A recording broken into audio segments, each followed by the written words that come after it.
So your association is 10 months old, as you mentioned, and you've achieved something that some associations that exist for 70 years haven't been able to. What's your secret? Well, look, and I tell this to all of our members and anyone who asks me and our partners, we're an advocacy organization.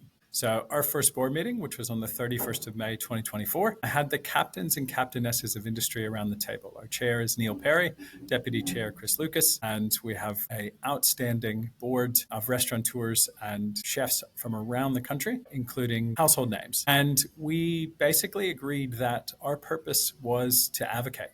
So we are an advocacy organization. And so I spend 50% of my time in front of members of parliament, senators, department heads, secretaries, stakeholders, state MPs, premiers, state departments, driving our three pillars, which are workforce/migration, tax, and industrial relations. And many things then spur from those. So for example, tax is federally FBT, but on a state basis, it's payroll tax. So we're able to touch both state and federal with all three of our pillars. And so I spend 50% of my time advocating, and then 25% of my time activating membership, so driving membership, and 25% of my time activating partnerships with our wonderful partners who help us to run the organization. And so, I think when you focus so much of your time specifically on advocacy, it becomes your purpose, and therefore you're laser focused on outcomes. So what I'm reading between the lines, it's the focus and getting rid of clutter. As you mentioned, one of your pillars, it's like first is advocacy, obviously the most important, but one of your pillars is member recruitment. And as we all can imagine, for a 10-month-old baby organization, it would be a focus and a challenge. And I do want to touch on that and ask you, how do you recruit? How do you